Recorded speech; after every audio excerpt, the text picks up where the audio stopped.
যেসব ক্ষোভ আর কষ্ট নিয়ে চলে গেলেন কাদের খান। সবাইকে গল্প কথা ইউটিউব চ্যানেলে স্বাগতম। আমাদের চ্যানেলে সাবস্ক্রাইব করেছেন কি? বলিউডের অজানা সব নিউজ আপডেট পেতে সাবস্ক্রাইব লেখার উপর ও বেল বাটনে প্রেস করুন। কাদের খানের মৃত্যুর পর সামনে এসেছে তার কিছু ক্ষোভ আর কষ্টের কথা। সামাজিক যোগাযোগ মাধ্যমে এই অভিনেতাকে শ্রদ্ধা জানাতে গিয়ে অনেকেই বলছেন কাদের খান চলচ্চিত্রকে অনেক দিয়েছেন, কিন্তু শেষ পর্যন্ত তাকে কিছু ক্ষোভ নিয়ে চলে যেতে হলো।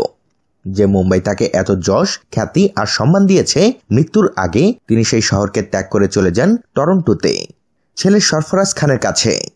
এ সময় তার মনে ছিল অনেক কষ্ট। মৃত্যুর পর তার মরদেহ মুম্বাই আনতে চাননি তার পরিবার। যদিও বার্তা সংস্থা পিটিআইকে সরফরাজ খান বলেছেন, মুম্বাই নয়, বাবাকে টরন্টোতে দাফন করা হবে।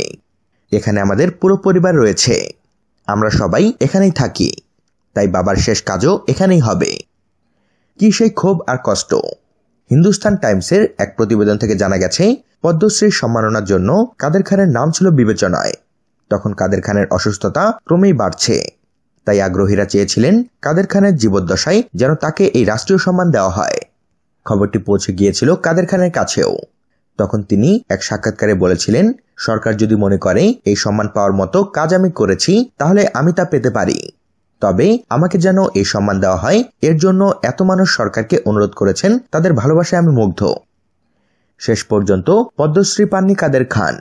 হো গিয়া দিমাগ কা দাহি ছবির প্রচারণার সময় ভারতীয় সংবাদ মাধ্যমে একটি সাক্ষাৎকার দিয়েছিলেন তিনি।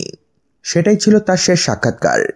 যারা পদ্মশ্রী পুরস্কার পেয়েছেন সেই তালিকা দেখে কাদের খান বলেছিলেন, খুব ভালো কথা যে আমি পদ্মশ্রী পাইনি।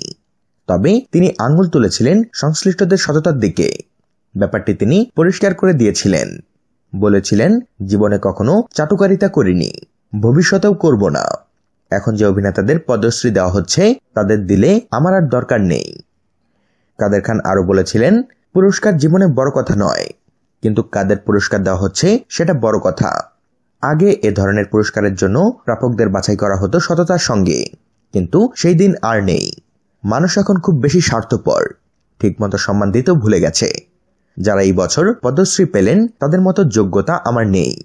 তাদের ধন্যবাদ জানাই যারা পদ্মশ্রীর জন্য আমার নাম পাঠিয়েছেন। বলিউডের সঙ্গে সংশ্লিষ্ট যারা রাজনীতির সঙ্গে যুক্ত হয়েছিলেন তাদের ব্যাপারে কাদের খানের ছিল তীব্র আপত্তি। সেই সাক্ষাৎকারে সহকর্মীদের রাজনীতি থেকে ফিরে আসার অনুরোধ জানিয়ে তিনি বলেছিলেন, ফিরে এসো, রাজনীতি তোমাদের লক্ষ্য নয়। সো ভিউয়ার্স, কাদের খানের এই মনোকষ্টের বিষয়ে আপনাদের মতামত জানিয়ে দিন আমাদের কমেন্ট বক্সে। আর ভিডিওটিতে লাইক ও শেয়ার দিয়ে আমাদের সাথে থাকুন। ধন্যবাদ।